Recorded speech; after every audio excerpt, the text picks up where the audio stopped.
Buenos días.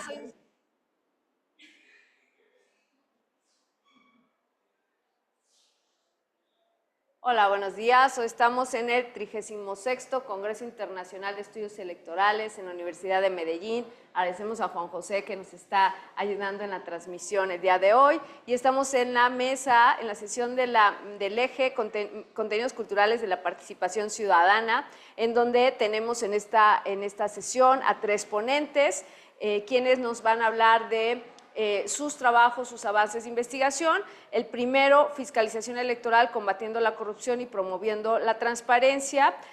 Lo va a presentar Juana Daniela Díaz Guerrero. El segundo, democracia sin elección, el caso Durango y los desafíos de los OPLES en la OPLES, que es organismo público local electoral, en la organización de elecciones judiciales locales 2025, presentado por Jorge Luis Hernández Altamirano. Y la última presentación, geometría política de la participación por la presidencia de México en 2024, que lo va a presentar el doctor Hugo Hernández Gamboa.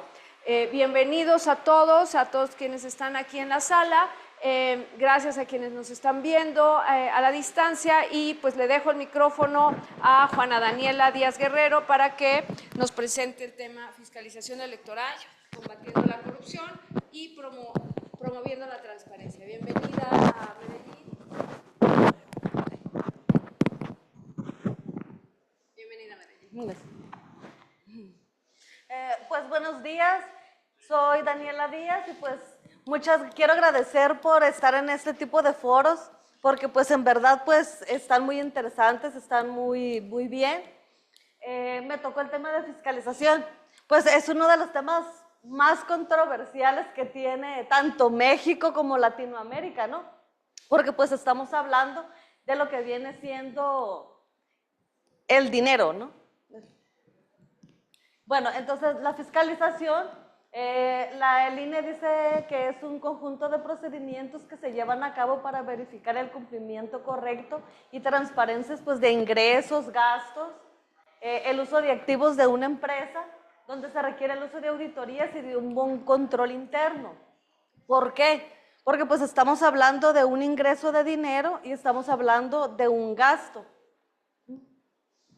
Entonces, en materia electoral, tenemos la autoridad fiscalizadora, que es el Instituto Nacional Electoral, como aquí lo podemos ver. Están también lo que vienen siendo los sujetos obligados, que vienen siendo, pues en este caso, el tema pues es enfocado a partidos políticos. Entonces, tenemos 3 límites y alcances dentro de lo que viene siendo una fiscalización electoral, que son los materiales, que son los definidos por los que conlleva la ley. Los temporales, pues son partiendo desde tiempos de ejercicios fiscales, ¿no? Un ejercicio fiscal, pues puede ser, digamos, de enero a diciembre, o dependiendo del tipo de empresa de la que estemos hablando, ¿no? Jurisdiccional, pues esa es la competencia en este caso del Instituto Nacional Electoral. Y pues lo tenemos como máxima autoridad en la Constitución, en el artículo 41 del apartado B, inciso A, donde dice que ellos tienen la facultad de fiscalizar, de realizar auditorías, de tener un buen control interno. Aquí, bueno, ahí ya estamos entrando en lo que viene siendo el tema de fiscalización. Más que todo, pues de entrada es fiscalizar los partidos políticos. ¿Por qué? Porque no son entidades que de alguna forma no pagan. Entonces, ¿qué nos dice el 31, fracción cuarta de la Constitución Política de los Estados Unidos Mexicanos? Son obligaciones de los mexicanos, hasta lo resalté, ¿no?, contribuir para los gastos públicos de la Federación, de los estados, de la Ciudad de México y de los municipios, ¿no?, de manera proporcional y equitativa que dispongan las leyes. Bueno, ¿qué es lo que dice? Estamos obligados al pago de contribuciones. No nos están preguntando si queremos o no. Obviamente a nadie nos gusta pagar, ¿no? eso es un hecho. Entonces, pero aquí nos dice que es un deber. De alguna forma, pues tenemos que alinear, como decía Rousseau, es el contrato social. Estado me da protección, yo a cambio pues le doy el tributo para que me tenga buenas carreteras, para que me tenga buena infraestructura, ¿no? Aunque sea en materia de teoría, ¿no? Entonces, pues aquí es resaltar la importancia de lo que viene siendo el gasto público.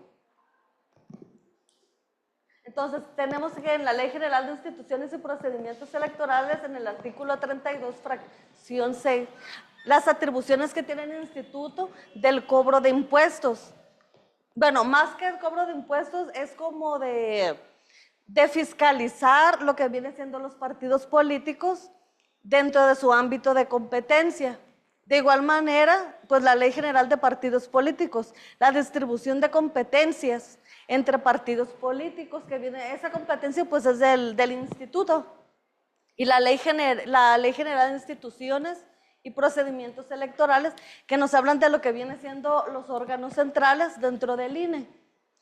En la sección tercera dice que las atribuciones de la presidencia y del Consejo General, en el artículo 45, que son los que tienen esa facultad de fiscalizar y de llevar un buen control interno dentro de lo que viene siendo la fiscalización a los partidos. Entonces, igualmente la Ley General de Instituciones y Procedimientos Electorales, en el artículo 526 dice que el Consejo emitirá lineamientos en materia de fiscalización. O sea que ellos tienen de alguna manera esa competencia dentro del ámbito electoral para fiscalizar, pues como se debe de ser, ¿no? Tener, bueno, el dictamen a tiempo, tener tener la contabilidad, hacer auditorías y todo en lo que concierne a este tipo igual, la Ley General de Partidos Políticos. Bueno, aquí se manejan dos tipos de financiamientos para lo que vienen siendo los partidos políticos, ¿no? En el artículo 50 dice, los partidos políticos tienen derecho a recibir para desarrollar actividades de financiamiento público que se distribuirá de manera equitativa. Bueno, en lo equitativo aquí, en lo que viene siendo los partidos políticos es muy relativo, porque sabemos que dependiente de cuántos militantes tengan, depende mucho de, bueno, aquí en lo que viene siendo en México, tenemos lo que es el 30-70, el clásico, ¿no? Entonces, pues ahí lo equitativo está lo manejan medio raro, ¿no? El concepto, ¿no? Y tienen lo que viene siendo el financiamiento privado, que en mi opinión, pues está de sobra el financiamiento privado. En el artículo 53 dice, partidos políticos podrán recibir financiamiento que no provenga del erario público, o sea, de particulares.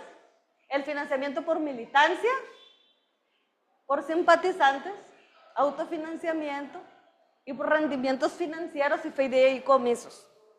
Bueno, aquí yo estoy a favor del financiamiento público, pero que se les dé cierta cantidad de dinero, porque realmente derrochan, es demasiado lo que les dan, y pues también ahí tendría que tener topes, así como en la ley del impuesto sobre la renta, porque pues realmente a veces es mucho dinero. O sea, depende, por ejemplo, el partido de Morena, es quien más militantes tiene. Entonces, los demás partidos pues se quedan con un porcentaje muy mínimo en comparación de este partido. No tengo nada en contra ni a favor, no, pero... Entonces, de aquí, el financiamiento privado, pues opino que sí lo deben de quitar o derogarlo, y de alguna forma pues dejar el autofinanciamiento. Les explico por qué. Por militancia. Me ha tocado que de alguna forma este tipo de financiamiento, lo que sea es por militancia y por simpatizantes y los rendimientos financieros, se puede prestar mucho al fraude. ¿Por qué? Porque, por ejemplo, un fideicomiso lo utilizan mucho para lo que viene siendo para no pagar impuestos, por ejemplo. O sea, la triste realidad, o sea, es lo que... La militancia, pues, ¿qué es lo que sucede? Caso real y caso práctico. Me tocó personalmente demandar a Morena, ¿por qué? Porque tomaron mis datos y me pusieron como militante sin mi consentimiento, eso es un delito. Entonces, eso se presta a que se roben los datos de los demás y los pongan de militantes. O sea, de todo lo que está aquí, lo único que podría yo aprobar es el autofinanciamiento. Realmente son personas que tienen la economía como para sustentar una campaña política. No estamos hablando de cualquier tipo de persona, o sea, estamos hablando de personas que de alguna forma tienen la economía. Entonces, aquí, bueno, volvemos a lo que viene siendo la transparencia y el acceso a la información.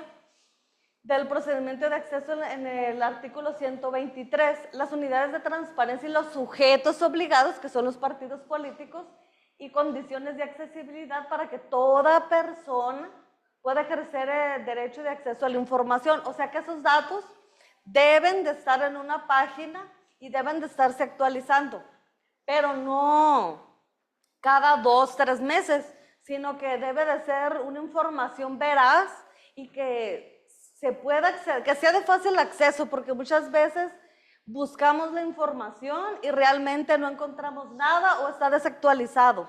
O sea, por obligación los partidos políticos tendrían que tener su página y tendrían que tener actualizada toda la información. No, nada de que, ay, es que para mañana o para pasado, no, porque esto es obligatorio. No les están preguntando si quieren o no. O sea, por eso dice garantizar medidas y más que todo la accesibilidad, que sea de fácil acceso. No es lo que ellos quieran tampoco. Ok, aquí. ¿Qué es lo que pasa con los partidos políticos? Los partidos políticos no pagan impuestos. Ley del impuesto sobre la renta, régimen general de personas morales con fines no lucrativos. Artículo 79. No son contribuyentes del impuesto sobre la renta los partidos políticos y asociaciones políticas. O sea, ¿de qué privilegio goza un partido político que no paga? Si cualquier ciudadano de a pie paga el impuesto sobre la renta y paga el IVA. Al comprar un servicio, al comprar inclusive en el Oxxo, se está pagando un IVA. Indirectamente lo estás pagando. ¿Qué tienen estas personas de especial que no se les está cobrando? Que por el régimen de que tienen, que son asociaciones civiles. Me disculpan, pero si por mí fuera y si yo fuera parte de lo que viene siendo el Servicio de Administración Tributaria, los saco de ahí. No tienen por qué tener ningún tipo de privilegio. De alguna forma el partido político no es parte de, o sea, no salvaguarda los derechos humanos, no protege la flora y fauna, no tiene ninguna retribución como para que se les perdone o se les condone este tipo de acciones. O sea, por donde lo vean, pues pónganles un régimen especial donde de alguna forma sí puedan pagar o sí contribuyan a lo que viene siendo el gasto público. No tienen por qué estar exentos. O sea, de alguna forma, para mi ver, están mal ahí. El Servicio de Administración Tributaria, tan feroz que es y tan coercitivo en el cobro de los impuestos. Y aquí, pues, no tienen por qué tener ningún privilegio los partidos políticos. Aquí está una prueba del por qué no. INE multa partidos con 31.9 millones de pesos por irregularidades fiscales. Partido del Trabajo, Partido Verde Ecologista de México, logran deducciones. El instituto, el INE, impuso multas por 3.19 millones de pesos a partidos políticos nacionales por irregularidades en el cumplimiento y reporte de obligaciones fiscales. Morena, el partido con mayor cantidad de deudas. O sea, es el partido que más auge tiene en lo que viene siendo la República Mexicana. Y es una de las cosas por las cuales les perdonan y les condonan todo. Pero tanto que habla el gobierno de Morena de austeridad republicana para que ni siquiera contribuya, aparte, ni siquiera la nómina de sus empleados paguen. O sea, como les comento, cualquier ciudadano de a pie paga impuestos, hasta un barrendero. O sea, yo mejor le daría un estímulo fiscal a una persona de bajos recursos que realmente sí necesita su ingreso y su salario. A ese tipo de personas sí, pero a un partido político no, que aparte de ladrones pues son muy pillos, ¿no? Entonces, aquí esta es la muestra de que se les condona, se les perdona lo que viene siendo y tienen muchas irregularidades y realmente pues no hay nada benéfico en tenerlos, en condonarles lo que viene siendo los impuestos, no viene al caso. Ok, entonces yo, por ejemplo, una forma de fiscalizar continuamente para lo que viene siendo este tipo de partidos políticos es la obtención de recursos por particulares, el límite de tiempo para declaraciones y para subir lo que viene siendo la información. El INE los checa cada 3 meses. Es muy largo, perdón, es muy largo el tiempo en el que se les está fiscalizando. ¿Por qué?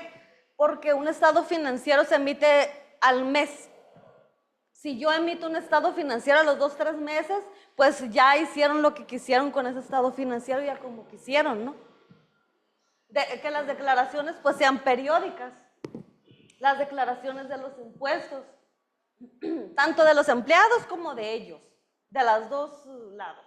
Acciones persuasivas para promover cumplimiento y obligación y sobre todo la vigilancia y la transparencia en la información.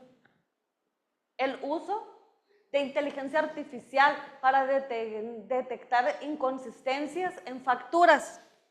Porque ahorita, por ejemplo, lo que viene siendo el Servicio de Administración Tributaria está utilizando lo que es de inteligencia artificial con los comprobantes fiscales.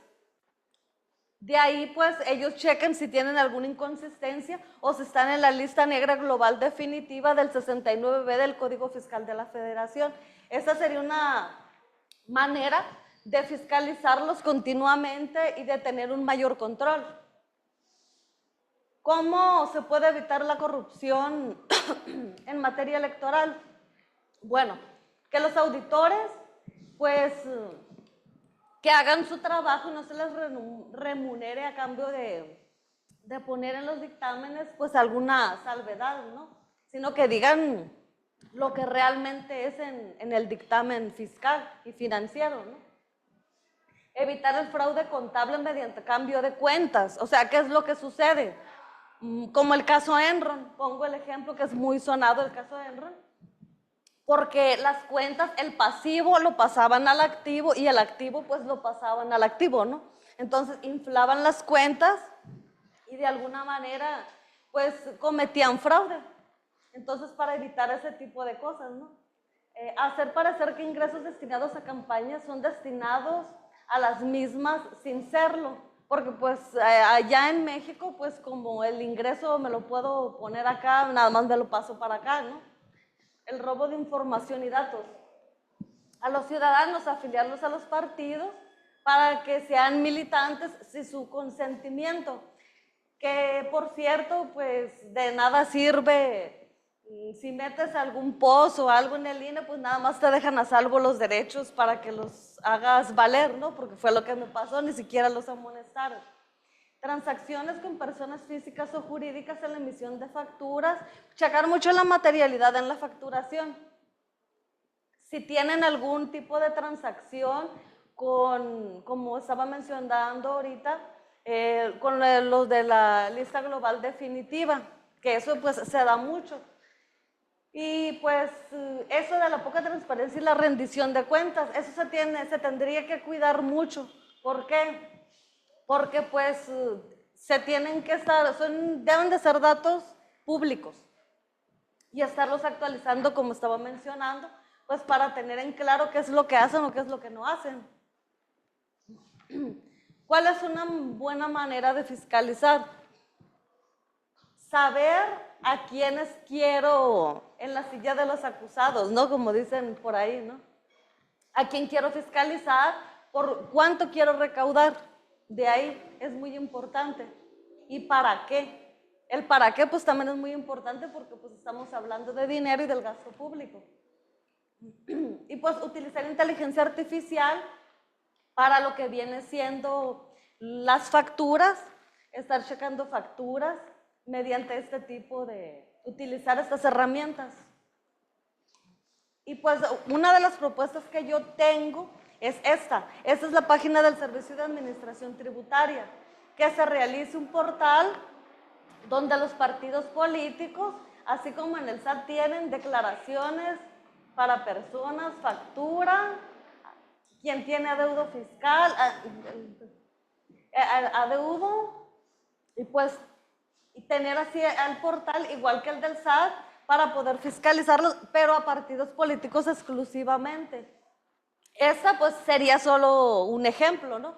Es un ejemplo de cómo se puede hacer la página para que de alguna forma en materia electoral se pueda hacer algo parecido o igual, pero para partidos políticos. Entonces, yo de aquí, una de las cosas que sugiero, los cambios, en la ley del impuesto sobre la renta, el artículo 79, derogar estos, el 16 y el 22, porque sí deben de pagar, no tienen por qué estar exentos de algún modo del pago de contribuciones, no dan una mejora en lo que viene siendo la sociedad ni nada como para condonarles o como para no fiscalizarlos. La Ley General de Partidos Políticos, el 53 y pues sus apartados. Eliminar los rubros o limitar que obtengan ingresos, pues más que todo, yo le puse ahí públicos, bueno, eliminarlos, y lo que viene siendo el privado, pues sí se puede prestar a mucha corrupción el privado, porque como los financian terceros, pues es muy fácil lavar dinero con lo que viene siendo el ingreso privado. ¿Por qué? Porque pues en México, a oídos sordos, la mayoría de los partidos políticos está financiado por el narcotráfico. A oídas de sordos, como dicen por ahí, pero, o sea, todos lo sabemos. No lo decimos porque no tenemos manera de comprobarlo, pero sí. Entonces, de ahí pues, se puede dar mucho pie a lo que viene siendo el lavado de dinero, junto igual el fideicomiso. Igual también de ahí puede partir el que no paguen, ¿no? Y pues el reglamento de fiscalización, ¿no? En el artículo 62 de inversiones de valores, que lo quiten, eliminen. Los fideicomisos, limitar el uso de efectivo para evitar pues lo que viene siendo el lavado de dinero, ¿no? Del 400 bis del Código Penal Federal. El reglamento de fiscalización pues da mucho a qué desear, ¿no? Estaba yo checándolo de alguna manera y estaba viendo que tiene muchas inconsistencias y que sí le hace falta un cambio, pero radical. Eso de que el activo aumenta cuando aumenta el activo, pues como que no me suena muy lógico. Más bien sería cuando el activo aumenta, mi pasivo disminuye, o viceversa, ¿no? O sea, es como decir, el color negro es de color negro, ¿no? Entonces, pues no, o sea, sí, estos cambios, pues sí estaría súper bien, así que que los pusieran o que los implementaran, esperemos si sí, ¿no? Pero pues sí, o sea, sí hace falta un cambio y general. Y yo creo que en el tema, los compañeros que están aquí, pues me han de dar la razón en que en esos temas, pues esto es una gotita en el mar, ¿no? Con el tema, porque es amplísimo, realmente, pues es un mundo de cosas y pues sí, las líneas de acción para este tipo de temas. Pues como ya lo había comentado, el portal, página o una aplicación, ¿no? Para fiscalizar los partidos políticos y obtener un mayor ingreso para el erario público. Al 100% la rendición de cuentas, acceso a la información pública de lo que viene siendo los partidos políticos, un mayor control en la contabilidad, los estados financieros, las auditorías, un buen control interno, más que todo las auditorías que sean externas, que exista como un órgano de control que los fiscalice. ¿Por qué? Porque si hacen auditorías internas es entre ellos mismos y pues ahí van a dejar las cosas así nada más. Y pues los dictámenes, o sea, a como salgan. Si tiene una salvedad, si tiene algún tipo de... Ahí pues hay que trabajar en eso, ¿no? O sea, las cosas como son para una correcta rendición de cuentas. Y pues gracias por la atención, sería todo.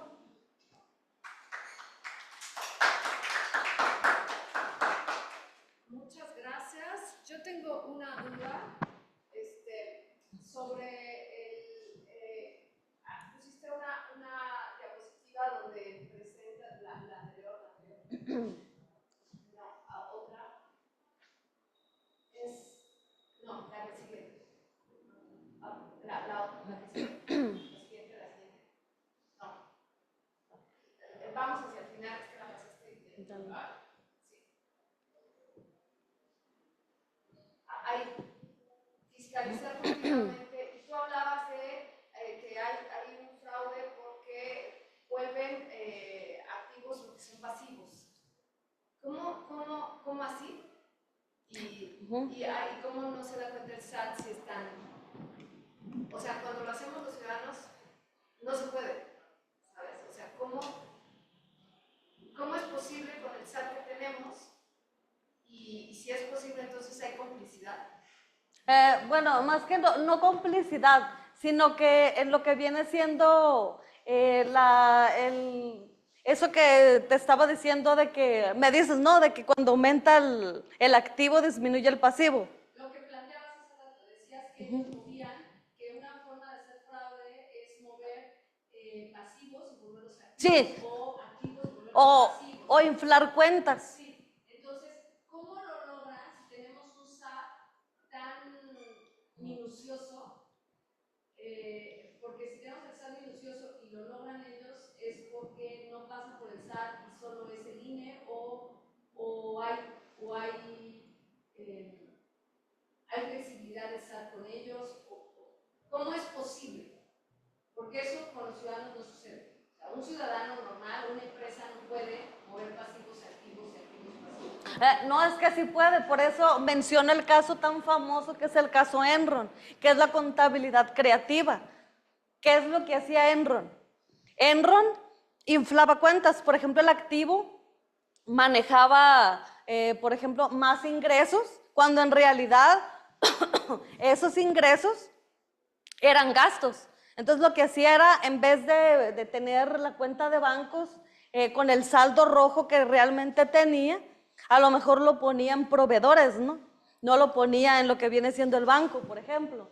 Entonces eso, pues, es fraude y sí hay quien lo ha hecho. Por ejemplo, el caso este es muy famoso, pues ellos lo hicieron y estaban en la bolsa de valores. O sea, este caso es muy sonado, no sé si más de alguno... No. Y otra duda, antes de dejarle la palabra a ellos, es, en Estados Unidos los particulares sí pueden financiar campañas. ¿Ahí también puede haber fraude? Sí. ¿O solo es en México? No. No, porque, por ejemplo, el caso de Enron es de Estados Unidos.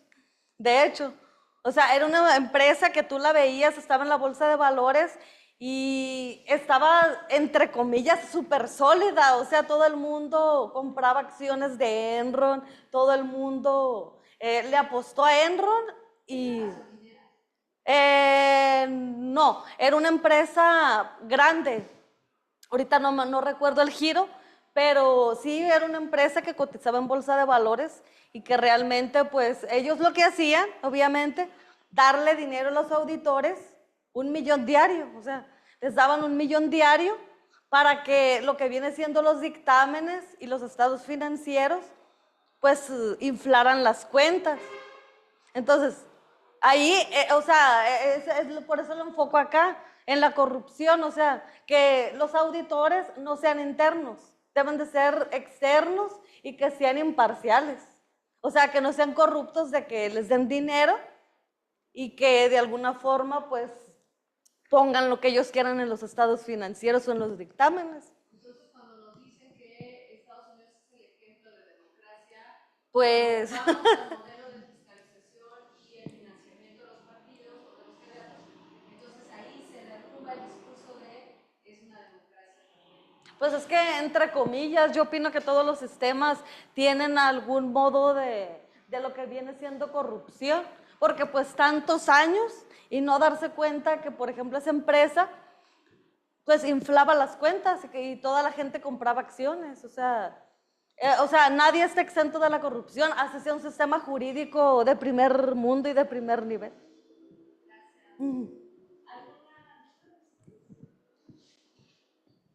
Tú eres contadora. Sí. ¿No has pensado a lo mejor en analizar, porque seguramente lo harías, y tiene las herramientas para poderlo hacer, los dictámenes consolidados de fiscalización del instituto y de algunas candidaturas en específico? Porque creo que ahí es donde justamente estos riesgos que tú puedes observar se pueden comprobar. Sí. Y me parece que, además, yo había tenido la experiencia de haberlo visto desde el otro lado. Para quienes no somos contadores, el portal de fiscalización es complicado. O sea, digo, me imagino que para un contador debe ser mucho más sencillo. No sé si tú alguna vez habrás tenido oportunidad de lidiar con ese sistema. Pero, en todo caso, independientemente de ya sea como declarante de un partido político, de una candidatura independiente, o como vigilante del dictamen, o de los dictámenes, mejor dicho, pues no sé si te habrás acercado, y si no, a lo mejor puede ser una opción interesante como para complementar tu trabajo. O sea, tú nos estás dando un marco metodológico valioso respecto de dónde está la fiscalización, cuáles son las cosas que te preocupan de la fiscalización, y me parece que el siguiente paso para seguir robusteciendo todavía, y como decía en un principio Marta Elisa, ¿verdad? No, Rosa Inés Palacio. Rosa Inés, perdón, la moderadora, sería bien importante a lo mejor como hacerlo más chiquito, ¿no? O sea, menos extenso, Sí, pero mucho más intenso, y creo que esa podría ser una idea sobre hacia dónde ir con tu trabajo. sí, y más que todo, por ejemplo, si de alguna forma lo que viene siendo el portal que ya manejan, pues hacerlo más rápido, porque pues están como los del SAT también, que entra uno al portal del SAT a hacer la declaración y se cae el sistema, ¿no? Y no hay sistema y pues es ineficiente. Bueno, y también ver qué tanto se trabaja de cerca, yo eso lo ignoro, el instituto y su área de fiscalización con el SAT. Sí. Seguramente es muy de cerca. Ahora, también dentro del propio instituto, una de las quejas que son recurrentes es que son pocos las personas que fiscalizan para el tamaño que significa la elección. Sí. Sí, es que hace falta, o sea, hace falta personal, hace falta que el sistema funcione y pues para que se complemente todo y funcione mejor. Realmente, pues sí hace falta mucho trabajo en ese tipo de tema. Muchas gracias. Adelante, que se dispone. Adelante, gracias. Gracias. Muchas gracias, Norma.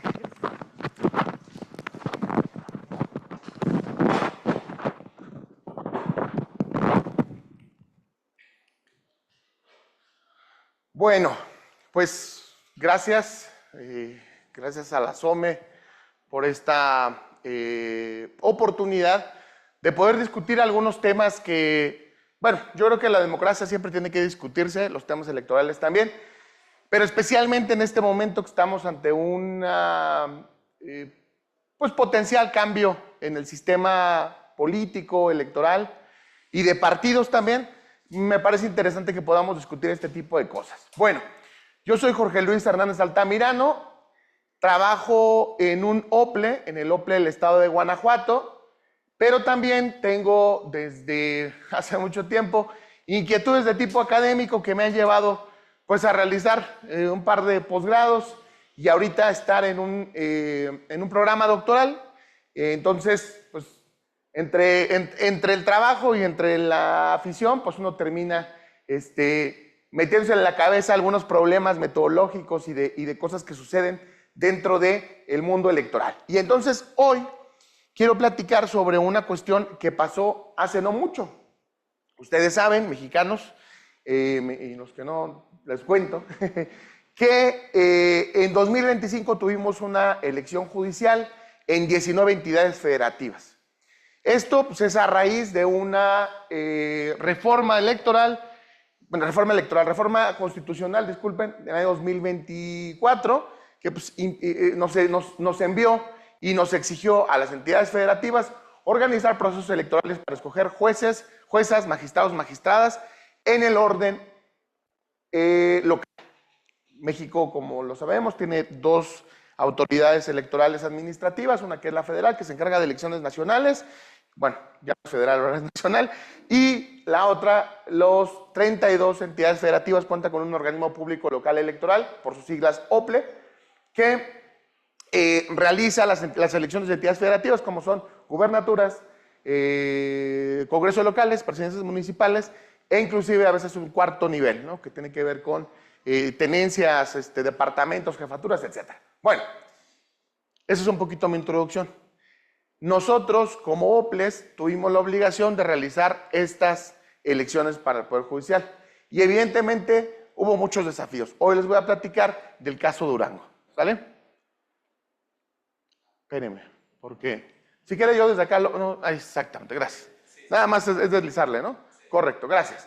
Bien, entonces, como les comentaba, mi punto de partida es esta reforma constitucional al Poder Judicial de la Federación, que se da el 15 de septiembre de 2024. En esta reforma, a pesar de ser una reforma a la Constitución Federal, se incluye unos artículos, tanto en la Constitución como en los transitorios, donde se instruye a las entidades federativas pues, para que se hagan sendas reformas que este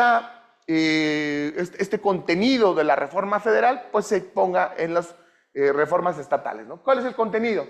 Pues básicamente que las personas integrantes del Poder Judicial serían elegidos por votación directa. El principio es 50% y en 2027 tendrá que ser el 100% del Poder Judicial Federal. Luego, ¿qué otra cosa tendrá que haber? Como les comentaba, la obligación de las entidades federativas para adoptar la elección de juzgadores por voto directo y secreto. Artículo 166, fracción tercera de la Constitución Política de los Estados Unidos Mexicanos. ¿Cuál es el tercer ingrediente que tenía esta reforma electoral y que también fue incluido, adelante, que además fue incluido en esta instrucción para las entidades federativas? Fue que a la misma manera que se creó para el Poder Judicial Federal, cada una de las entidades federativas tenía que crear, además de lo que ya tenía, un tribunal de disciplina judicial y un órgano de administración judicial. El tribunal de justicia, de disciplina judicial, perdón, tendrá que ser elegido y el órgano de administración judicial, pues ese iba a ser electo por los poderes del Estado, ¿no? Bueno, no electo, no, designado, es la palabra correcta. ¿De qué era yo, verdad? Gracias. Muy bien. Pues a ver, esto estamos hablando que fue el 15 de septiembre de 2025 y la elección tenía que ser empatada con junio de 2024, perdón, y la elección tenía que ser empatada con junio de 2025. ¿Cuántos meses hay entre una y otra? Contemos, ¿no? Son 3 del 24 y 6 del 25. O sea, eran 9 meses. Y la verdad es que, a ver, quienes hemos estado en el mundo electoral, pues sabemos que es bastante complejo, ¿no? De hecho, la elección, o cuando es una elección federal, el proceso electoral y en varias entidades federativas suele comenzar justamente en septiembre del año previo a la elección, precisamente para poder contar con todos los elementos, información, acuerdos, etc. Y acá no, acá tuvimos 15 de septiembre, luego 90 días para poder realizar la armonización en las entidades federativas. De hecho eran 180, si no me equivoco, pero bueno, era poco tiempo. Y bueno, decidir por parte de las entidades federativas había de dos sopas. O organizo mi elección en 2025 junto con otras entidades federativas, o bien me voy hasta 2027 y bueno, veremos qué hacer, ¿no? ¿Qué otra limitante o qué otro desafío había en esta consideración? Bueno, el tema presupuestal. La Unidad Técnica de Vinculación con los soples del Instituto Nacional Electoral hace todos los meses una investigación y un reporte sobre cómo está el estado financiero de los organismos públicos locales. Y no es ninguna novedad que por lo menos en los últimos 3 años, pues alrededor de 10, 12, a veces la mitad de los soples no tienen recursos suficientes para llegar a fin de año. A ver, tampoco es una novedad. Esto desafortunadamente suele pasar mucho en la administración pública. Entonces, yo en septiembre me quedo sin recursos y tengo que ir a volver a buscar una ampliación para que me den viabilidad presupuestal para noviembre, diciembre. Pero no solía suceder en las autoridades electorales. Ahora sí, cada vez hay menos dinero y esto pues es una cuestión dentro del propio espíritu de lo que ahora tenemos como Estado mexicano, ¿no? Hacer más con menos. Este principio de racionalidad económica y de hecho de austeridad. Tercera cuestión, y esto la verdad es que era todavía tremendamente más difícil. Había características muy específicas en los poderes judiciales de los estados. Es decir, hay entidades federativas que tienen un Supremo Tribunal de Justicia a modo de Suprema Corte Estatal y luego tienen debajo a sus tribunales colegiados y por debajo a jueces unitarios. Pero hay otros lugares donde no. Las salas están juntas con el Supremo Tribunal y ya nada más hay debajo otro nivel de jueces, pero hay incluso otros sitios donde los jueces de paz o los jueces cívicos están incorporados al Poder Judicial. Hay otros lugares donde no y pertenecen a los ayuntamientos, esa es otra historia. Pero en este caso sí teníamos una circunstancia donde podía haber múltiples cargos de muchos niveles y teníamos que acomodarlos en boletas específicas. Y entonces vean, esto nada más es a modo de ilustración. Ya les conté que teníamos la obligación, las entidades federativas, de armonizar nuestro marco y 19 de las 32 entidades federativas decidieron organizar su elección para 2025. Estas son las que lo decidieron: Aguascalientes, Baja, Coahuila, Colima, Chihuahua, el DF, bueno, Ciudad de México, Durango, México, Michoacán de Ocampo, Nayarit, Quintana Roo, San Luis Potosí, Sonora, Tabasco, Tamaulipas, Tlaxcala, Veracruz, Yucatán y Zacatecas, ¿no? Y vean, además ellos decidieron si hacerlo al 50% como mandaba la reforma o en la totalidad de sus cargos. Entonces, vean, por ejemplo, Chihuahua escogieron 305 cargos, que es el caso más extremo. Pero, por ejemplo, en Yucatán solamente se escogieron 14 personas, eran los cargos a elegir. Y cada una de las entidades con sus propias diferencias, especificaciones, etcétera, pues decidió cuántas boletas utilizar. Entonces, vean, por ejemplo, Chihuahua, es lógico, pues entre más cargos hay, ellos escogieron o utilizaron 7 boletas. Hasta 7 boletas se llegaron a utilizar, dependiendo del lugar en donde estabas votando en Chihuahua. Lo mismo pasó, por ejemplo, en Tlaxcala, que a ver, de pronto uno dice, oye, pero a ver, Chihuahua pues es enorme y tiene muchos municipios y la extensión territorial y varias cosas. Como Tlaxcala, que está mucho más concentrado, que es un territorio mucho más compacto, también utilizó 7 boletas. Bueno, tenía que ver con la forma en la que estaba organizado su poder judicial estatal. Entonces, no hubo reforma para modificar cómo se estructuraba, se utilizó el mismo organigrama previo y lo único que tratábamos de hacer fue meterlo en este modelo de las 7 boletas. ¿Quién definió cuántas boletas utilizar? Los organismos públicos locales. Y eso por sí mismo ya es un desafío. ¿Por qué? Porque, a ver, no estoy diciendo algo que sea nuevo. Haya datos sobre cómo con 6 boletas en el proceso electoral federal, las personas llegaron a tardar aproximadamente, en promedio, 20 minutos. Entonces, sumen ustedes los 20 minutos de mis 6 boletas federales, más 7 boletas en el caso de Chihuahua. O sea, son 40 minutos. Más lo que duraste en la fila, pues la verdad es una cuestión que desincentiva a muchas personas, ¿no?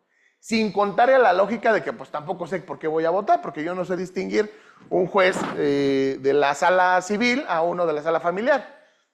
Digo, yo creo que sí sabemos, pero es difícil, ¿no? Incluso los propios abogados a veces lo tienen complejo. Bueno, en promedio se utilizaron entonces 3.95 boletas por la elección local, es decir, En promedio en el país, en las 19 entidades federativas que tuvieron elección, se entregaron en total 10 boletas para ir a votar el día de la elección del 1 de junio. Bien, y entonces aquí es donde empiezo yo a tratar de hilar un poquito más fino, ¿no? Yo ya les conté dónde estamos parados, que hay una reforma judicial, que hay la obligación de que las entidades federativas hagamos elecciones, y entonces aquí es donde vamos a empezar a seleccionar el caso. 19 entidades federativas decidieron calendarizar su elección en 2025. Este también es un reto muy importante. Tanto el INE como los organismos públicos locales tenían una dificultad muy importante, y es que no había acuerdos, información, reglamentos previos.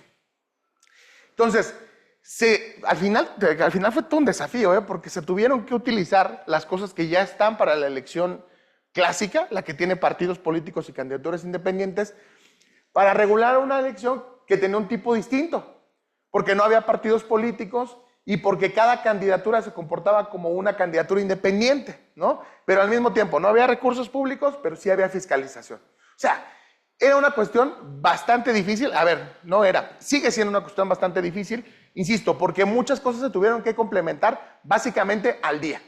O sea, se votaban los acuerdos del Consejo General del INE, o se votaban los consejos, obviamente, de consejos distritales y locales, y estaban llegando las redacciones finales 15 minutos antes de que se fueran a votar, ¿no? Y ahí están las sesiones del Consejo General del INE, no es una cosa que yo esté inventando. Y hubo muchas quejas de parte de las personas integrantes del Consejo.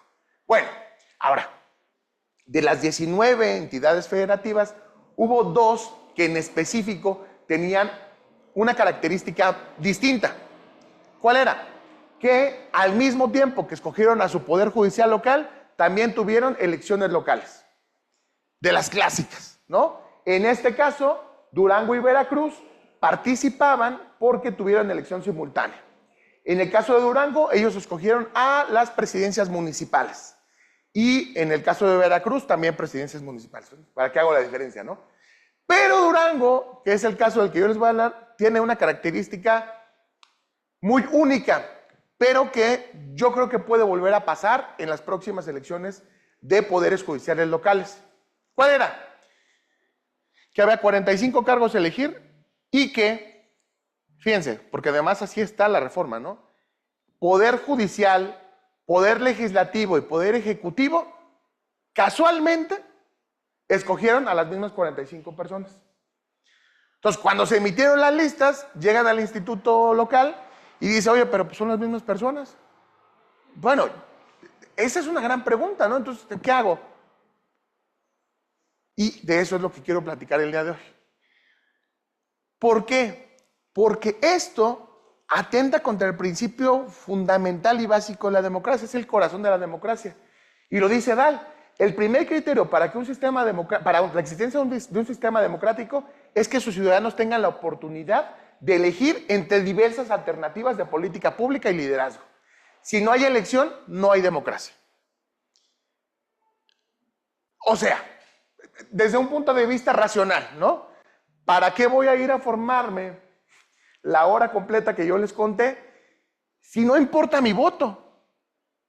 O sea, con que los que aparecieron en la lista hubieran votado, la elección era válida, ¿cierto? Digo, todavía asumimos el tema de la dificultad de obtener información y de muchas otras cosas, ¿no? Pero específicamente en esto no tenemos ese principio democrático. Pero ¿cuál es la pregunta? A ver, hasta ahí yo creo que todos estamos de acuerdo.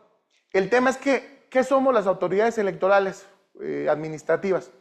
Pues somos integrantes del Estado mexicano y por lo tanto tenemos que hacer ¿qué? Lo que la ley dice. Entonces, obviamente la obligación de los institutos locales, o en este caso del OPLE, de participación ciudadana del Estado de Durango, perdón, ya me andaba yo cuadrapeando, tenía que cumplir con la elección. O sea, tienes que diseñar boletas, imprimir boletas, generar, bueno, las casillas las tiene en este caso el INE, pero sí tener el material, contratar personal de asistencia para que pueda llevar los paquetes electorales a las presidencias de mesa directiva de casilla, que la recojan y que hagan los cómputos. O sea, todo se tiene que hacer normal. Ya sabemos quién va a ganar, pero tenemos que hacerlo. Y allí es donde están esos desafíos logísticos y sobre todo, creo yo, de la participación o de la promoción de la participación ciudadana ante una elección judicial local donde pues no existía de ninguna manera una contienda electoral genuina. Y bueno, un poquito sobre el marco teórico, esta cuestión de cómo las elecciones necesitan de competencia, pues ha sido tocado múltiples veces, ¿no? Afortunadamente, creo que es una de las cosas con las que más nos hemos clavado los politólogos. Schedler ya habló del concepto de elecciones sin alternativas, lo mismo Germán Roque-Linz, lo mismo Jaworski, todos ellos, y a ver, y un montón más, claramente pueden ver que son citas bastante clásicas, ya antiguas, pero que no han perdido su vigencia sobre por qué es importante que para poder sostener a la democracia necesitamos una competencia real. Y luego podemos incorporar un concepto que se llama integridad electoral, también afortunadamente muy clásico ya, a pesar de que no es tan antiguo, ¿no? Y que se refiere a la calidad de un proceso electoral, garantizando que se ajuste a principios democráticos y a normas establecidas. Y aquí es donde yo también incluyo una tesis que dice que hay una relación directamente proporcional entre la integridad electoral que ven las personas de la elección y qué tan satisfecho está con la democracia, ¿no? A ver, esto en realidad parece algo que es muy lógico, pero bueno, ahí Monsiváis Carrillo ya hizo un estudio cualitativo sobre cómo las personas, efectivamente, cuando ven que una elección está bien organizada y cumple con estos criterios, pues entonces apoyará mejor al sistema y al modelo democrático. Y ahí es donde viene nuestro problema, porque entonces, mi pregunta es, ¿qué tanta legitimidad perdemos las autoridades electorales, administrativas, al organizar elecciones que no cumplen necesariamente con esos requisitos mínimos de integridad democrática, de integridad electoral? Bueno, ahora, vean este tema, y esto no es una novedad, se los platicaba hace ratito, el tema presupuestal. Obviamente, todos los organismos públicos locales que tuvieron elección, pues tenían ya presupuestado un presupuesto de egresos, ¿no? En este caso, en el de Lople de Durango, era de 415 millones. Cuando se vota la primera ley de egresos, el 15 de diciembre de 2024, se los dejan igual. O sea, el Congreso del Estado pues, dijo, adelante, ¿no? Cuando sale la ley de egresos, ahora sí ya en el periódico oficial, después de los ajustes, les aumentaron 25 millones, porque para esta época ya se había hecho la armonización en el nivel local. Entonces dijeron, te toca organizar elección del Poder Judicial, pues toma 25 millones más, yo creo que con eso la haces, ¿no? Claramente, después el Consejo General del Instituto de Participación Ciudadana de Durango, pues dijo, oye, ¿sabes qué? No me alcanza, ¿no? Y el 21 de febrero piden 125 millones extra para poder realizar la elección. Se los dan, pero no de toda la manera, le dan 25 millones nada más, porque los otros 100 millones, ¿en qué creen que se fueron? En el pago de materiales electorales. Y fíjense, esto no es una novedad, pero sí me parece interesante resaltar. Lo que le dice la Secretaría de Finanzas y Administración de Durango es, no te voy a dar los 100 millones, yo voy a llevar la licitación del material electoral, claro, junto contigo, pero el que va a poner el dinero soy yo. A ver, no está mal, pero yo creo que sí es una cosa que nos limita, ¿no? Porque otra vez, el propósito de que existan organismos electorales autónomos es precisamente que podamos despolitizar el proceso. Y por ahí dice el dicho popular que el que paga manda, ¿no? Entonces, ¿quién está pagando en este caso? Finanzas y Administración, el gobierno de Estado de Durango. A ver, tampoco es un problema, porque de todos modos los de la boleta no había más, pero creo que puede ser un tema y un reto para posibles escenarios en otros contextos o en otros institutos. Y entonces, después de toda esta tormenta que les he pintado, pues ahí están los resultados, ¿no? Nuestra participación ciudadana, vean, porque además ese es el tema, ¿no? Muchas personas dicen, no, lo que pasa es que no estamos interesados en participar y somos los peores. No, la participación de ayuntamientos estuvo en el promedio. En el caso de Durango hubo 45.5% de participación. Pero vean, cuando nos vamos a ver la participación del Poder Judicial Federal, esto llega solamente a 16.69. Y cuando nos vamos al local, todavía baja más, 16.65. ¿Qué quiere decir esto? Bueno, que menos de la mitad de quienes fueron a votar en ayuntamientos se tomaron el día, hicieron su fila para ir a votar por presidentas y presidentes municipales, no fueron a la casilla de Poder Judicial. ¿Cuál es la explicación? Bueno, pues que las casillas de Poder Judicial eran seccionales, ¿no? Y no necesariamente la básica contigua uno y una y una. Yo estuve en varias casillas en la votación de Durango y les puedo decir que incluso estando en el mismo edificio, como si estuviéramos aquí, se votaba, la casilla básica estaba en el 401, la contigua 1 en el 402 y la contigua 2 en el 403. Y en el 404, que es donde estamos, está la casilla de elección judicial. Hubo muchas personas que prefirieron irse, ¿no? Por muchas razones, claro, porque cuando llegabas tú a tu casilla de elección de ayuntamiento, pues no había fila, o había muy poca. Pero en cambio, te encontrabas con la casilla de la elección judicial y tenía una fila larga. Entonces la gente pues también es racional con su tiempo y con sus esfuerzos, ¿no? Para poner un caso similar, bueno, Veracruz tuvo el mismo caso. Veracruz también tuvo una participación prácticamente del 50% de la elección de ayuntamientos y en el caso de la elección de Poder Judicial, solamente el 20%. ¿5? ¿2? Ah. Es que para que tenga también el otro ponente media hora. Ok, entonces ya estoy, perfecto. Cierro ya nada más con mis conclusiones, ¿va? Esto es un poco respecto de algunos municipios que pudimos ver.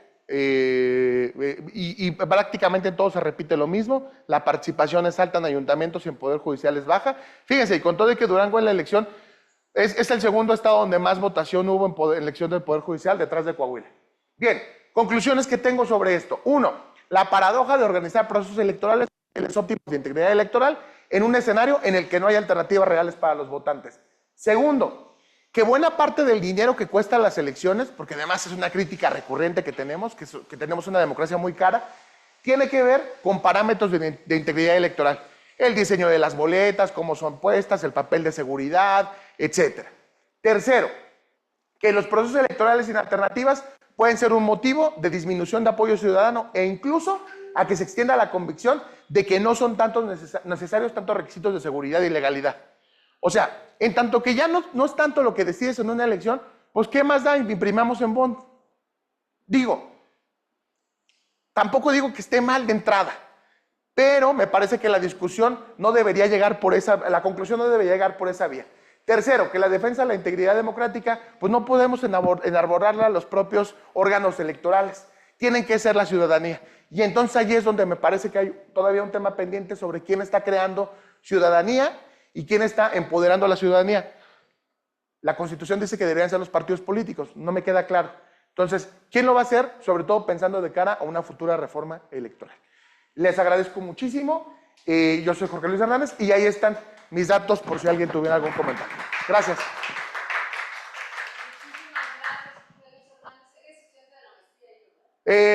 Fui estudiante de la maestría, ahora estudio doctorado, pero no allí, en otro lugar. No, ya no. Yo estoy José Inés Alacio, estoy moderadora la doctora Teresa. Adelante, doctor Hugo Hernández, con la siguiente presentación y al final preguntas para que lo... Ahora sí ya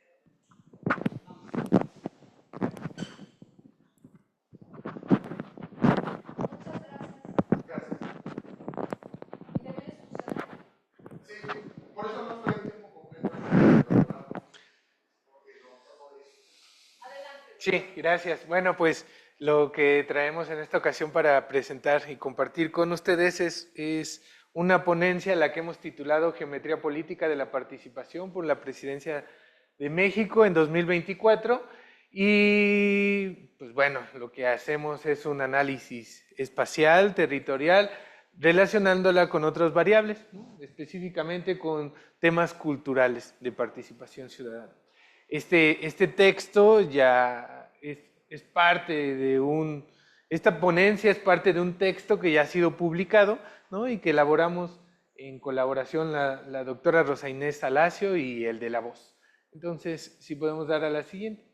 Justo, partimos del contexto, igual este contexto político de la elección de 2024, en donde consideramos que se consolidó la reconfiguración del sistema de partidos en México. Es decir, partimos de señalar que el partido de Morena, un partido que fue recién creado, ¿no?, de los más jóvenes, se dio en un proceso de consolidación que venía desde 2018 con una mayoría en donde su candidato presidencial ganó esas elecciones, y para 2024, pues bueno, ya se vería si es que esta consolidación se daba o no se daba.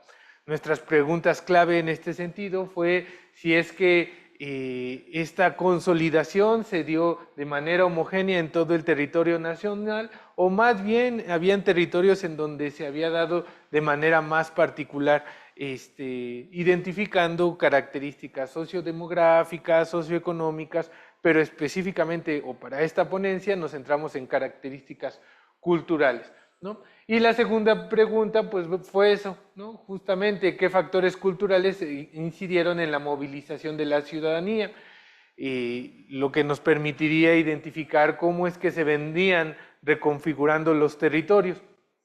Para este sentido, partimos de entender que el territorio y el espacio, entendido el espacio como el lugar en donde se llevan a cabo las relaciones sociales, pues no es simplemente algo dado, algo inerte, no lo entendemos como el escenario mismo, sino lo entendemos como una variable que se encuentra en constante movimiento y que tiene una construcción de igual forma constante, ¿no? Entonces, en este mismo sentido, si trasladamos esta hipótesis a los estudios electorales, entendemos que los territorios también van modificando sus preferencias electorales según procesos, según candidatos, y en este caso nos planteábamos si también esto podía suceder según cultura, ¿no? Según una variable cultural que de alguna u otra manera estaría influenciada por programas sociales, políticas públicas, medios de comunicación, redes sociales, etcétera, etcétera.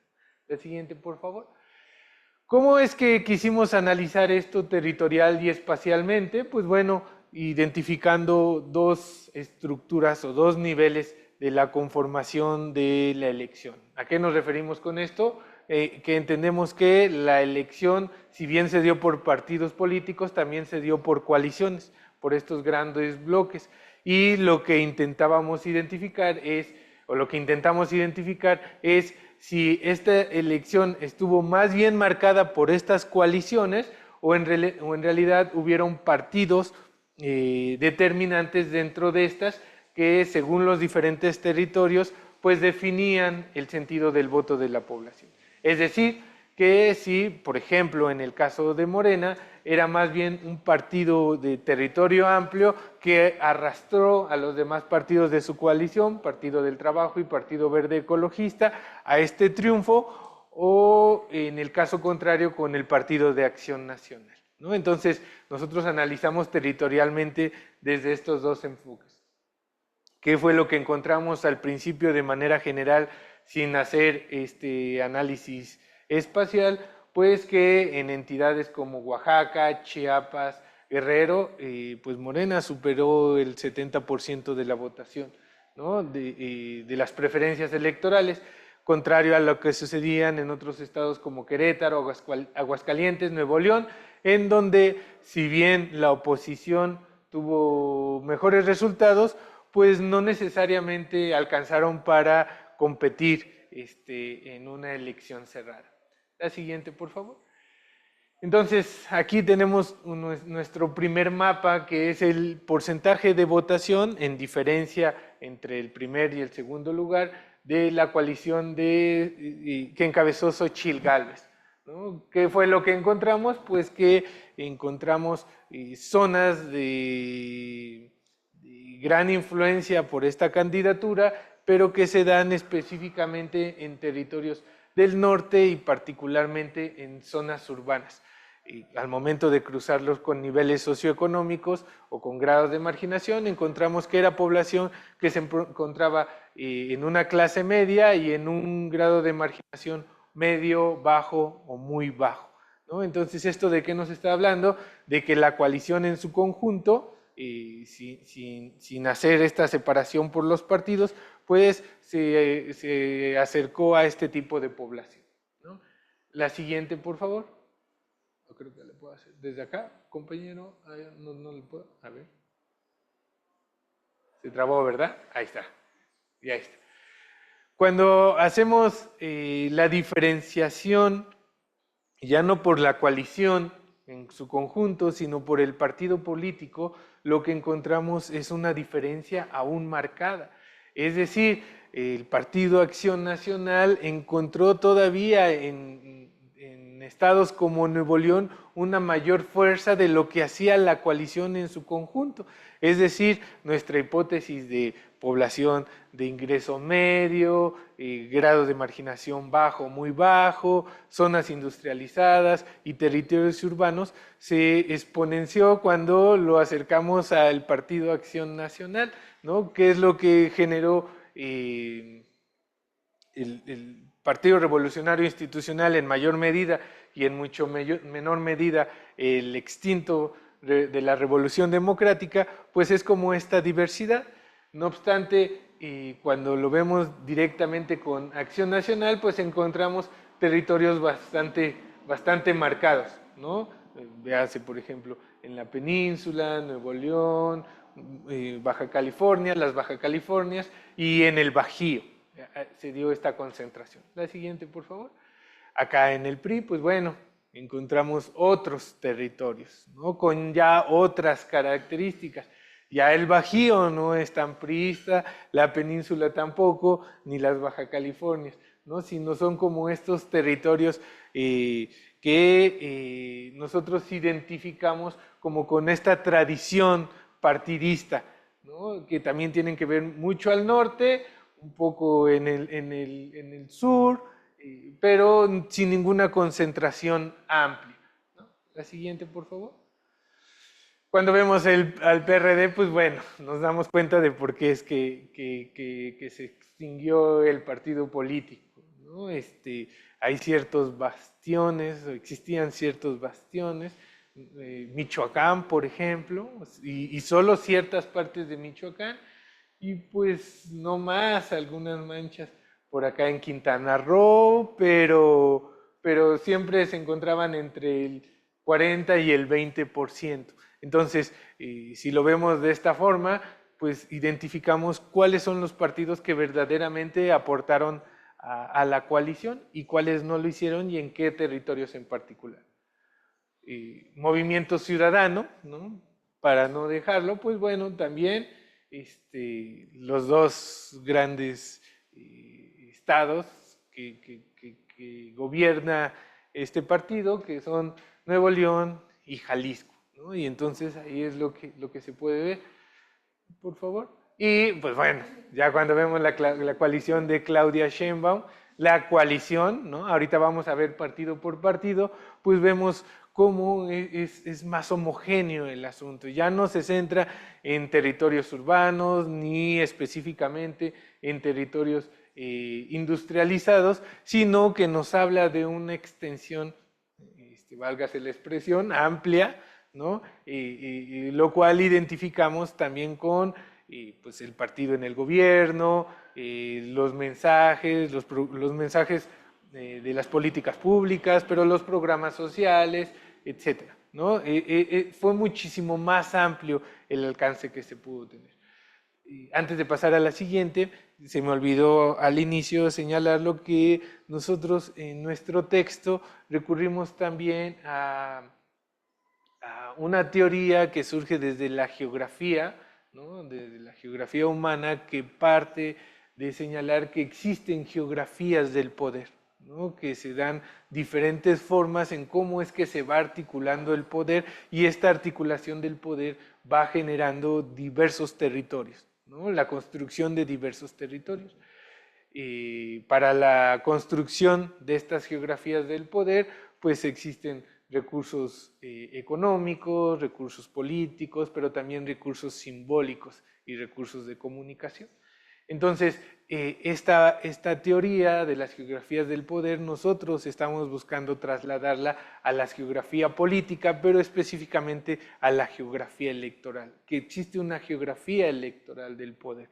¿A qué nos referimos con esto o qué es lo que intentamos desarrollar con esta teoría, bajo esta idea, el entender que existen territorios heterogéneos, en gran medida, con diferentes características culturales, sociodemográficas, socioeconómicas, educativas, y que todas estas variables lo que nos van haciendo es que se vayan construyendo diferentes territorios y por supuesto una diferente narrativa del papel del gobierno y de los resultados electorales que ahí se obtienen, ¿no? Entonces, como lo veíamos, y es parte de nuestras hipótesis, entendemos que la población en los asentamientos rurales adquirió otra narrativa, esta participación electoral adquirió otra narrativa encaminada más al partido de Morena que a la narrativa que se fue empleando por parte del Partido Acción Nacional,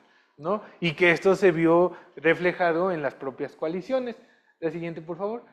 Aquí lo vemos, ¿no? Pareciera ser que no hubo mayor diferencia entre lo que generó Morena por sí mismo con su coalición en conjunto, ¿no? Es básicamente Morena el que, sin lugar a dudas, lideró, pero que se presentó en básicamente todo el territorio nacional, salvo ciertas partes del Bajío, unas partes del norte, pero en general el triunfo de la diferencia entre el primero y el segundo lugar se dio entre el 60 y el 80%, ¿no? El voto del segundo lugar y la diferencia del primer lugar se marcó en estos porcentajes.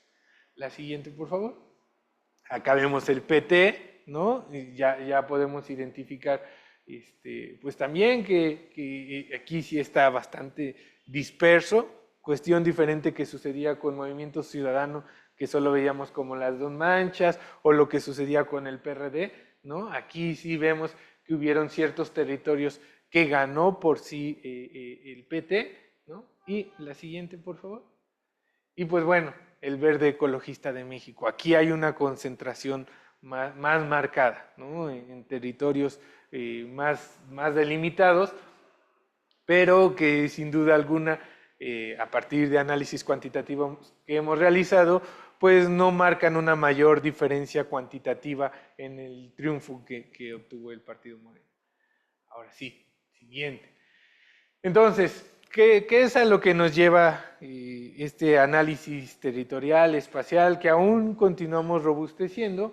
Pues que el triunfo electoral del Partido de Morena en el 2024 no simplemente se dio por dinámicas del propio partido, por dinámicas partidistas, sino que en estos territorios otros, ¿no? Diferentes a los de la amplia participación que se tiene en los centros urbanos, sino más bien en territorios rurales, tuvo que ver una cuestión de comunicación, de programas sociales y de políticas públicas, que se vio reforzada, según nuestra hipótesis, por la forma en el acceso a esta información, que en muchos de los casos terminaba por ser las propias redes sociales, ¿no? Y una cuestión que queremos seguir analizando es el impacto de las conferencias mañaneras que tuvo en esta comunicación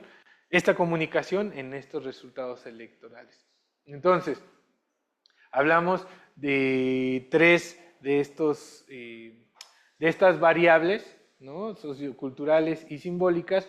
Uno, con los programas sociales que van encaminados a este tipo de poblaciones, por ejemplo, el de Sembrando Vida, ¿no? El de apoyo a adultos mayores y el de Jóvenes Construyendo el Futuro, ¿no? Por otro lado, identificamos que la comunicación de la parte opositoria pues simplemente se centró en la defensa de la democracia y en la movilización de la población de territorios urbanos y de clases medias.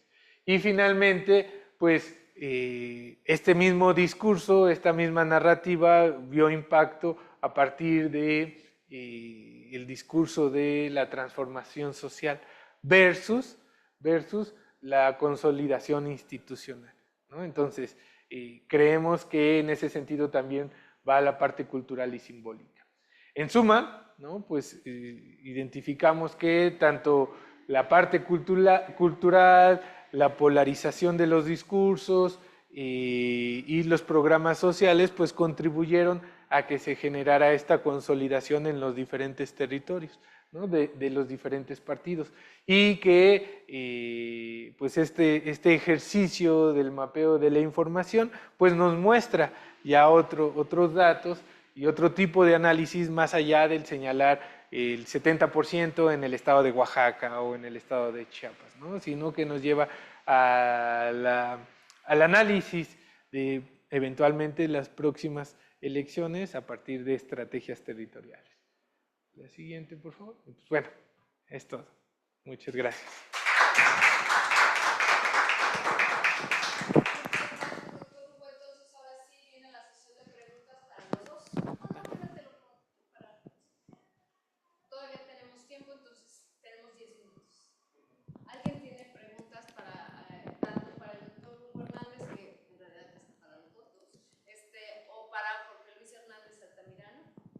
Pues quizás aprovechando el micrófono,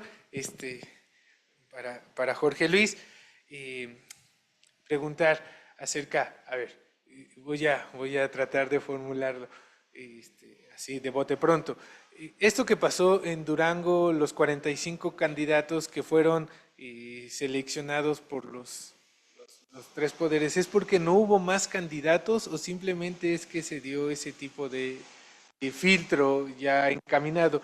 Si es que es la segunda opción, ¿se tiene identificado quiénes fueron los candidatos específicos y a qué grupos políticos pertenecen, quién los palomeó, etcétera? Muchas gracias, doctor Hugo. La verdad es que sí hubo más postulaciones. O sea, el tema es que específicamente los comités de selección de cada uno de los tres poderes, ejecutivo, legislativo y judicial, decidieron por esa lista de personas. No soy experto en las trayectorias, pero lo que sé es que incluso había muchas personas, por lo menos la mitad de esos 45, que ya formaban parte del Poder Judicial. Entonces, suena mucho más a un pacto entre los tres poderes, pues eso, para lotizar, para hacer una cuota, y entonces ir con una lista única. A ver, y eso que pasó allí, pues no nada más, o más bien ese tipo de anomalías no solamente incluyeron esa, que esa me parece que fue la más evidente, pero por ejemplo hubo casos como el de Coahuila o Quintana Roo, donde diseño de las boletas hacía que votaras por una lista del Poder Ejecutivo, por una del Legislativo y en Judicial. O sea, se votaban en bloques, como si votaras por el Partido Legislativo, el Partido Ejecutivo o el Partido Judicial. Eso hacía muy fácil la votación, fue realmente muy sencilla porque se parecía a una elección ordinaria. Pero pues lo que estaba haciendo era simplemente entregar totalmente, específicamente, tal juzgado o tal magistratura o tal tribunal superior, pues a un solo partido político. Pero me parece, y creo que es muy interesante, que por ahí tendría que venir el segundo nivel de análisis sobre qué tipo de perfiles llegaron y sobre casos, por ejemplo, que además han estado ya en la opinión pública de algunas renuncias que se hicieron. Sería esa mi respuesta. Con respecto al caso de Guanajuato, no lo vi en la lista el caso de Guanajuato. ¿Qué discusión se tenía dentro de los soples para realizar o no realizar estas elecciones? Sobre todo en el contexto de digamos hasta de murmullos de una eventual reforma electoral y el futuro de los soples. Sí, pues ahí el tema es que para poder hacer tu elección, tú dependes del Poder Legislativo local. Entonces, en el Poder Legislativo local, por las condiciones políticas en ese momento, pues no hubo una decisión de hacerlo. A ver, que hubo estados panistas, con mayoría panista, que sí lo hicieron, por ejemplo, Aguascalientes, o el propio caso de Durango o de Coahuila, son estados en manos de oposición todavía.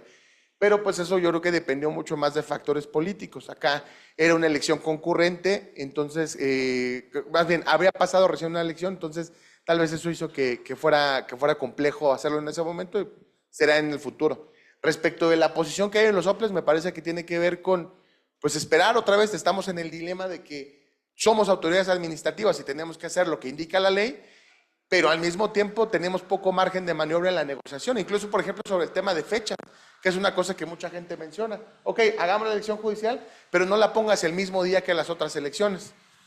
No sé, no ha habido mucha apertura de parte de las autoridades legislativas para escuchar esta idea, no solamente de la gente que trabaja en OPLES, sino también inclusive de la academia.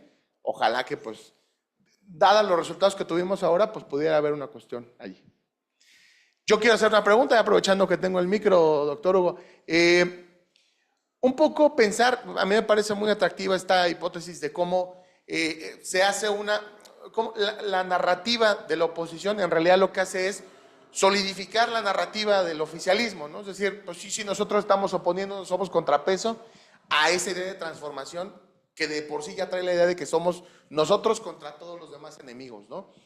Y un poco pensar en esta cuestión de las coaliciones. Mencionaste ya un poquito, doctor, que a lo mejor, sobre todo en el caso del Verde, no parece tan significativo, a pesar de que San Luis Potosí y Chiapas pues, claramente tienen esa posición, ¿no? Pensar un poco al revés, en el caso de los opositores, porque ahí sí decías del PAN, que parece que pues, llevaba prácticamente toda la carga, ¿no? Pensando en esa visión y jugándolo al futurólogo, ¿crees que sería más atractivo para ese partido específicamente no coaligarse? Acá, salvo la opinión de la doctora Lacio, la mejor opinión, ¿no? Yo expresaré la mía. Sí, yo creo que fueron muchos los costos políticos que tuvo de parte del revolucionario institucional, pero muchísimo más del PRD, ¿no? El PRD básicamente no aportó nada a la coalición, no obstante los costos políticos y en esta narrativa y en el discurso de que era un partido de izquierda, etcétera, pues bueno, creo que dejaron de abonar más de lo que le hicieron, ¿no? Por supuesto, habrá territorios específicos, el PRD mismo estará buscando su propio resurgimiento, a lo mejor no como PRD, pero en territorios muy particulares, ¿no? Seguro que ellos ya también tienen mapeado en dónde y qué características tiene esta población. Lo mismo con el PRI, ¿no? En los últimos meses, pues esto creo que, bueno, ya no quiero ser como muy subjetivo en mis apreciaciones, ¿no? Pero el PRI estará haciendo una carga para 2027 si es que vuelve a ir en coalición. No sé, doctora, si quisiera decir. Un poco sobre con los mapas que veíamos, Sí. pues parecía que la carga principal de la coalición de Xochitl Gálvez la llevó el PAN. O sea, que fueron los que aportaron los votos.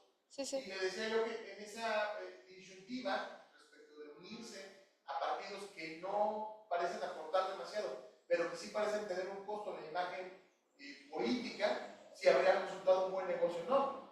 Porque además eso claro, entiendo que es especulación, pero de eso parece que ese es el tema. O sea, te resta credibilidad o oposición y valida, además es lo que dice justamente la analítica que nos está mostrando, el discurso de hay una transformación en marcha y tenemos a un grupo de opositores de todos los espectros políticos que están en contra de esa transformación.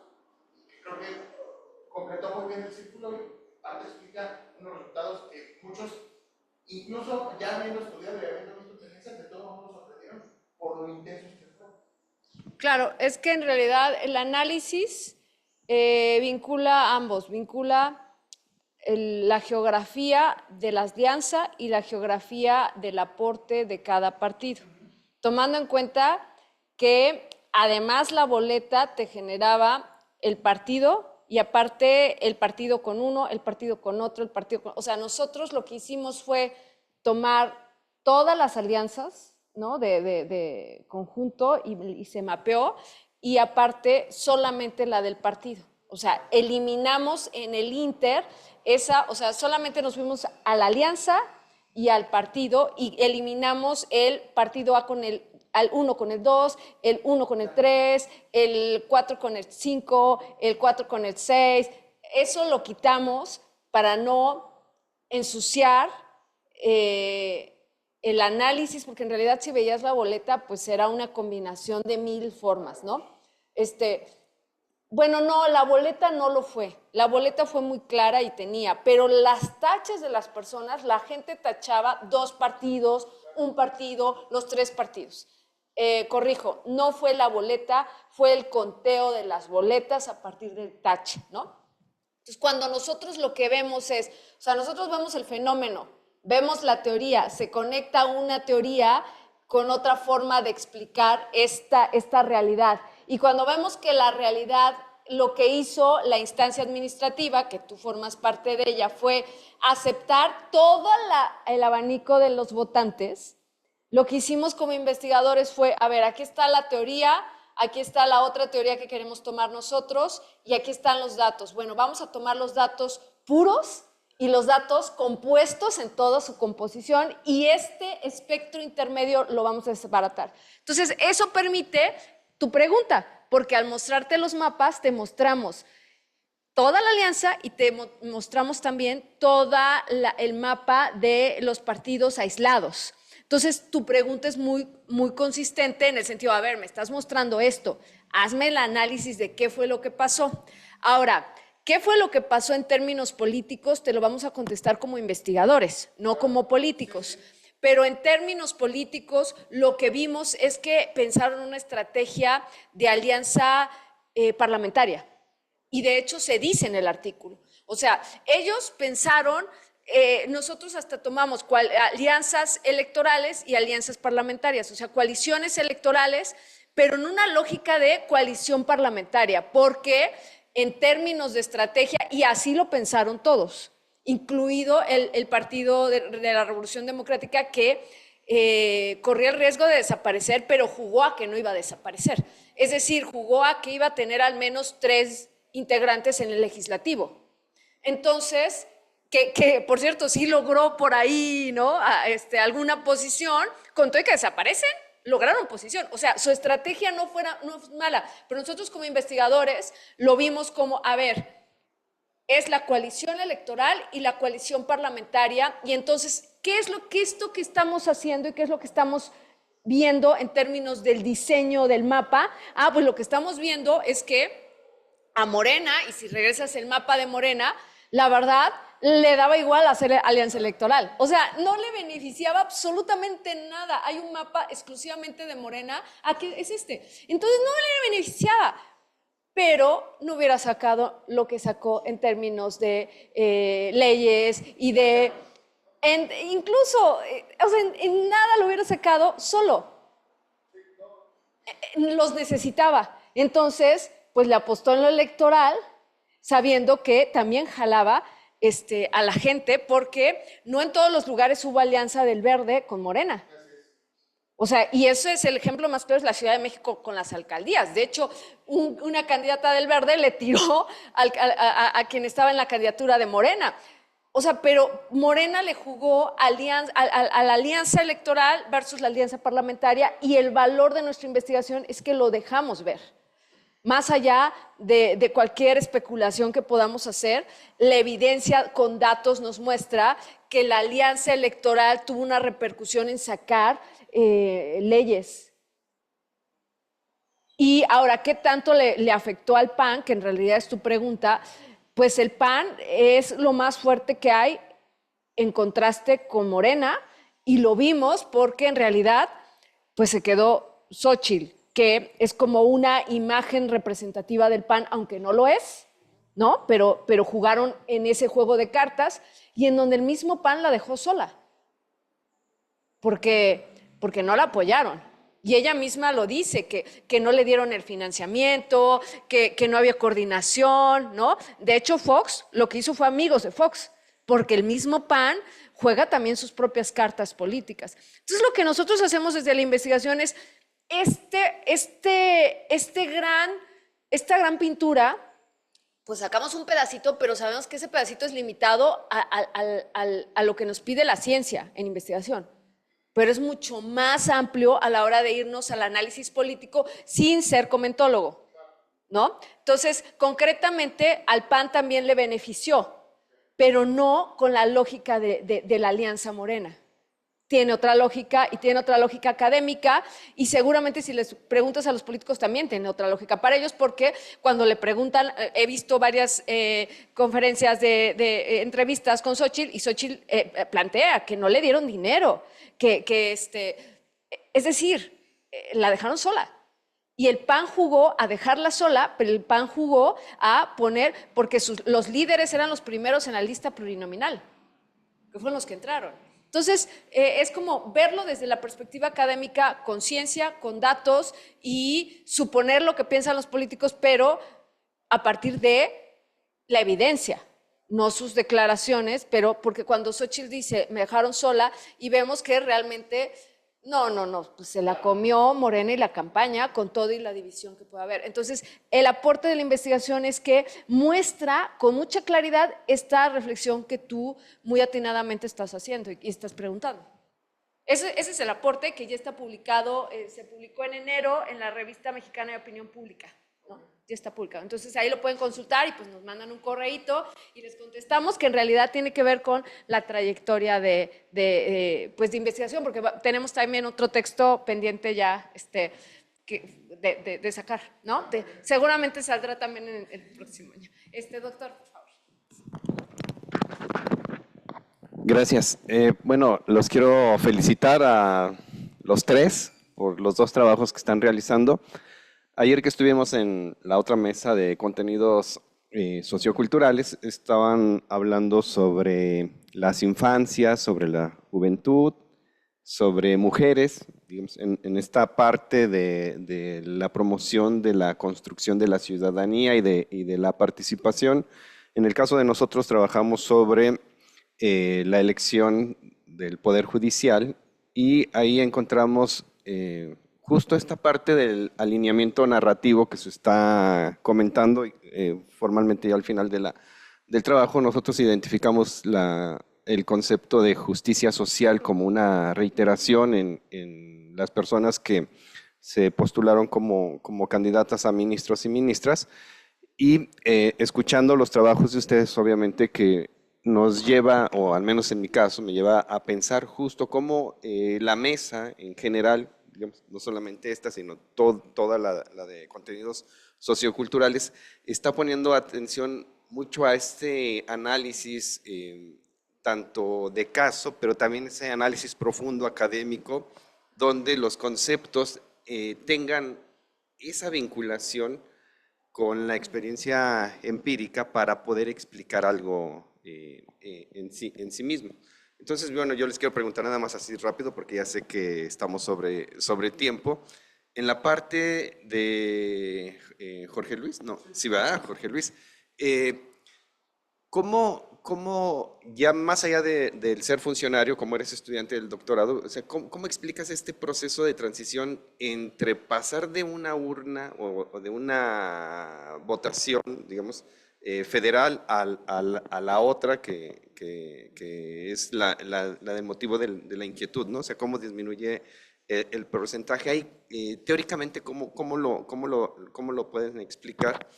Y acá en el caso de ustedes, obviamente que voy a leer el artículo, pero también me llamó la atención esta parte, ¿no? Ya al final de los dos conceptos, el de la transformación y el bienestar. O sea, ¿cómo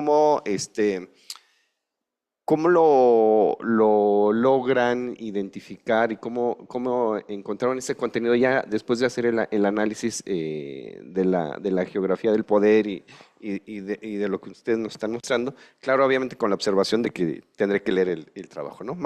En ese sentido, nada más las preguntas.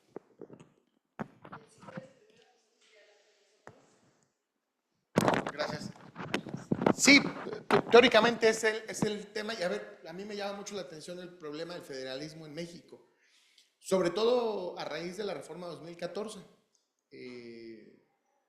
porque efectivamente planteó una distancia respecto del antiguo modelo electoral federal al que tenemos ahora, que si bien es cierto sigue existiendo, pues está mucho más constreñido, ¿no? Y sí tiene lógica, hay muchas cosas que desde esa perspectiva tienen sentido, como la unificación de las casillas, etcétera. Pero bueno, me parece que el contenido o la relevancia respecto a observar estos procesos locales es justamente meter un nuevo tema al análisis, porque a nivel federal, como dijo la doctora, los opinólogos dicen, pues lo que pasa es que tal partido quiere apoderarse del Poder Judicial. Puede ser, pero entonces podemos observar que también en las entidades federativas hay propias fuerzas, ¿no? Que a veces puede ser la gubernatura del Estado, pero a veces puede ser el propio Congreso, o en algunos casos también dentro del Poder Judicial había ya tanta fuerza política que de todos modos una nueva forma de tener jueces pues ha seguido favoreciendo a los que ya estaban, ¿no? Y eso me parece que es una cuestión bien interesante y que ojalá haya pues, muchos más estudios en cada entidad federativa sobre esa explicación. Gracias, doctor.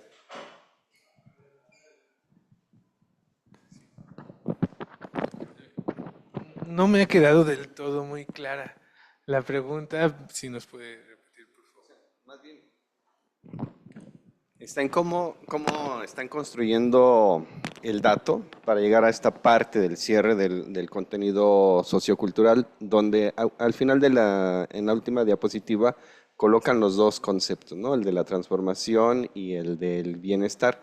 O sea, más bien, salvo obviamente la lectura que realicé del artículo, es cómo el análisis, esta parte de la geografía nos va a llevar a concluir esa parte. A ver, justo de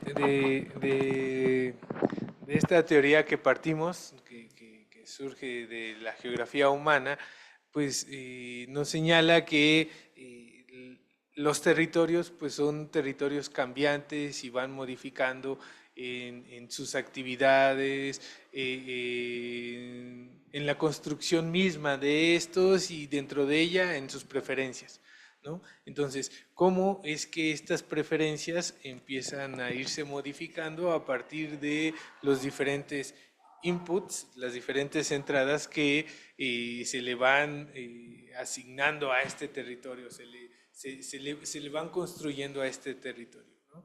Es una relación dialéctica, ¿no? Que el territorio se construye, pero también el territorio construye al mismo tiempo. Entonces, ¿cómo es que hacemos este hilamiento, ¿no? Entre lo territorial y lo cultural? Es a partir de las propias narrativas, ¿no? Estas narrativas que se construyen desde los discursos de los programas sociales, por ejemplo, de Sembrando Vida, ¿no? Un programa específico para un ámbito rural, ¿no? Con población con características muy particulares, o otras características, ¿no? También lo ligamos con la parte de las redes sociales, ¿no? Cómo es que dentro de las redes sociales ya no únicamente son mensajes destinados a población urbana con niveles de marginación determinados o niveles socioeconómicos medios, ¿no? Sino que va muchísimo más amplia estas. Y ahí, como redondeando, doctor, que en realidad el texto que se publicó en la revista que te comentamos, no incluye esta parte, porque esta parte que tú preguntas tiene que ver con esta presentación. O sea, todo lo que presentamos está en la publicación, excepto la última parte que lo conectamos con estas reflexiones que seguimos trabajando. O sea, tenemos como pensado todavía unos 2 o 3 textos más porque nos da para muchas cosas. Entonces también tiene que ver, pues que soy comunicóloga y que todo comunica y que toda comunicación implica una construcción de valores y de creencias para llevar acciones. Entonces, ahora eso, ¿cómo con datos lo proyectamos? Que es como tu pregunta, en eso estamos. O sea, en ese puente de hecho, los comunicólogos, pues muchos están en estas cosas, pero otros no lo necesitan porque ganan un montón. O sea, ganan un montón y muchos se anuncian, pero otros no. Otros hacen todos estos diseños y están atrás y ganan muy bien. porque juegan con eso y lo tienen muy claro. La pregunta que tú haces es, ¿y cómo eso me demuestras que sí influye y que hay una relación? ¿Y cómo es esa relación, directa o no directa? Es que es una relación combinada porque estamos envueltos en 1000 estímulos y en donde cada vez estamos más expuestos a muchos más estímulos. Entonces, tu pregunta está muy interesante, muy buena y tiene que ver con la dialéctica que estamos construyendo para el siguiente, no para el siguiente tenemos otra cosa, pero para el otro del otro, ¿sí? ¿Sabes? Pero tiene que ver con la trayectoria de resultados que nos conecta. Claro, porque sí hay una conexión, no es casual que Morena haya tomado todo el capital de una parte o sea, haya tomado todo el capital del PRD, ¿no? Esté tomando una parte importante del capital del PRI, una parte importante, y además esté tomando liderazgos significativos del Partido Acción Nacional. No es casual. Y eso se conecta no con la clásica discurso de las afirmaciones de los comentócratas de es que son chapulines. No, también va con otras cosas más profundas que no queremos ver desde la academia. O sea, no es porque solo estén pensando en la cartera. O sea, sí hay algo así, sí hay algo que piensan en la cartera, piensan en seguir en el cargo, pero hay algo más profundo que tiene que ver con contenidos y ciertos valores que la clase política mexicana no podemos presumir que sea una clase con muchos valores, pero sí detectar cuáles son los valores que hacen el switch, ¿no? Y en eso estamos el doctor Hugo y yo, bueno, en términos de este mapeo más grande, no tan cualitativo y focalizado, pero sí, es muy buena tu pregunta, la verdad. Y cachaste muy bien, pues la parte nodal que nos interesa como investigadores, no en balde llevamos años investigando estas cosas. Muchísimas gracias. ¿Algo más que quieran? ¿Alguna otra pregunta? Pues muchas gracias, agradecemos a todos los que nos ven y los seguimos invitando para que sigan viendo las transmisiones, que hay cosas muy interesantes y como pueden ver, gente muy inteligente que llega a estos escenarios para llevar el conocimiento, socializar el conocimiento científico, para de forma abierta tenerlos en los canales de la Sociedad Mexicana de Estudios Electorales. Seguimos viéndonos en este congreso. Gracias. Y ustedes no se hicieron de este lado para que salgan también en la cámara.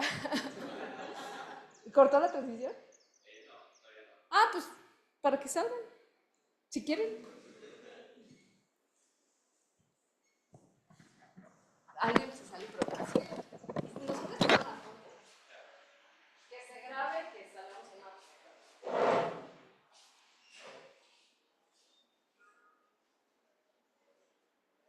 ¿Quieres que sea en tu celular y que nos la pase o como tú quieras? No, si me la comparto. Sí, te la comparto.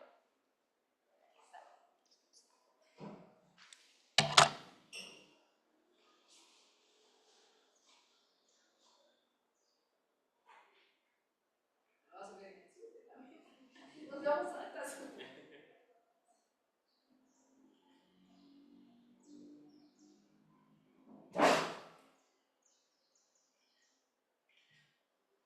Gracias. Con mucho gusto.